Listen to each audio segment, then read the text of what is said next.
The Pacific Northwest. From this broad landscape springs forth some of the most marvelous natural wonders in the world.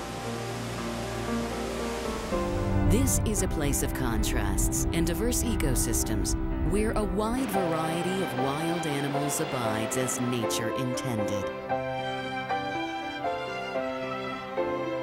The Northwest is also the backdrop and inspiration for one of the country's leading wildlife sculptors.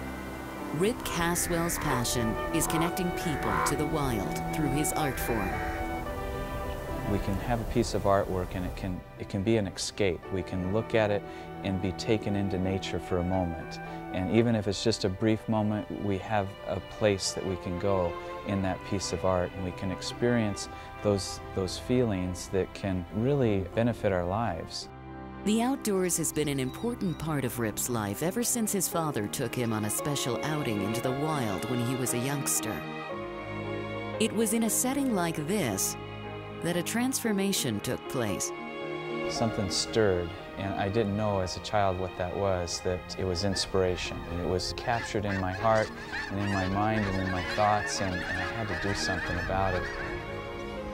His compulsion to create would eventually lead Caswell to success in the field of taxidermy. But that didn't satisfy the inner voice that kept urging him to take his artistic skills to another level.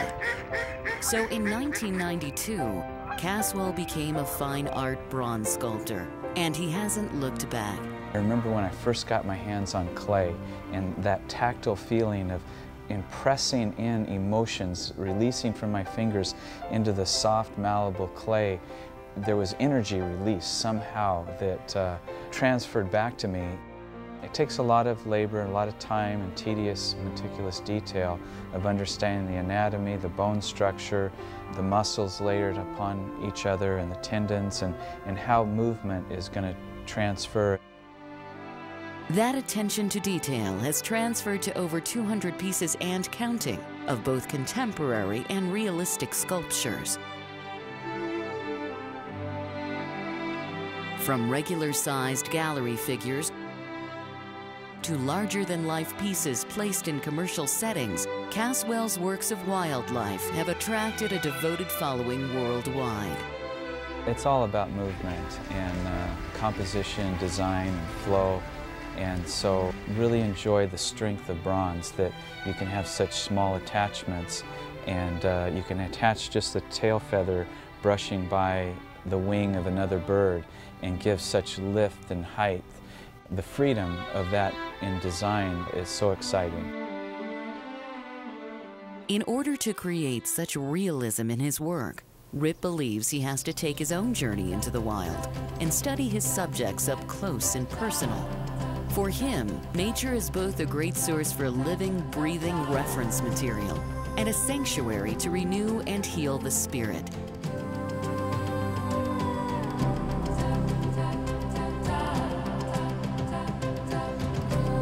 And I think that's the thing I love so much about being in nature, is all of a sudden this animal steps out into a clearing and they're unaware that you're even there, and to sit there and be a part of their world for a moment. I just want to bring that back home so that people that don't get to go to those places can experience what it is that I saw and felt.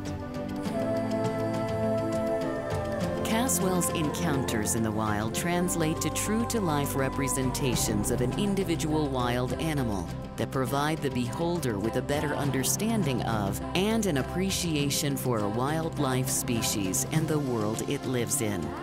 Well, I think, there's certain animals that just lend themselves to sculpture. There is just nothing more beautiful than a majestic bull elk standing there, proud and regal. An eagle, of course, their strength and power. I just love birds. I guess maybe it's their freedom, the ability to fly. Caswell feels that wildlife art should go beyond gallery settings to give it more exposure to the general public. That's why he places some of his finest work and larger-than-life pieces at places like the High Desert Museum near Bend, Oregon. It's this up-close and personal experience that does open the eyes, and you have to open the eyes before the minds open up. And then as people's minds open up, so does their spirit, and as you say. In order to take the animals he fashions from concept to completion, Rip devotes hundreds of hours sculpting and resculpting and giving meticulous attention to every last detail.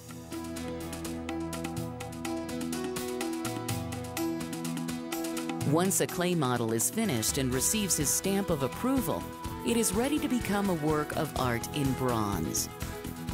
I bring it into a foundry and they'll cut it into pieces, like they may have to cut the legs off here, cut the body in half, disassemble this whole sculpture into sections.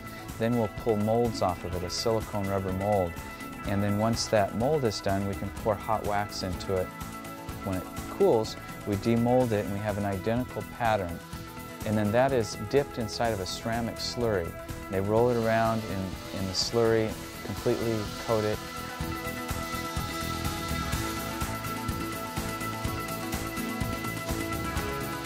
And then they sprinkle silica sand over it. And they do that for about 2 weeks until it builds up a thick rock shell. Once the shell is finished, they fire it, all the wax melts out, then we heat bronze at 2,000 degrees and pour into that ceramic shell. And when it cools, they break the shell off. Everything that was once in wax will now be in bronze. And they weld all the pieces back together, sand and blend the seam lines. I come in at different stages of the process and critique, and the foundry crew fixes all the areas to uphold the original design and the original integrity of the artwork. But the sculpture is not complete just yet.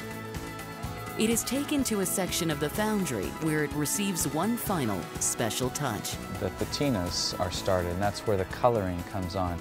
By heating the bronze with a torch and spraying different metal salts, it will oxidize and create all the variety of colors and textures. Rip Caswell's passion for his art form also translates into what he sees as a personal mission: to revitalize the bond between man and the wild environment that surrounds him. Well, I believe that when we love something, we're going to take care of it and guard it and treasure it, and that it's just so important to preserve what it is that we have here. And I want so badly for my children and my grandchildren to experience what it is that I've experienced. So if I can bring a bit of that to people and they can understand an animal and they can fall in love with them, maybe it'll inspire them to go out and see it for themselves and experience what it is that I've found to be so life-giving.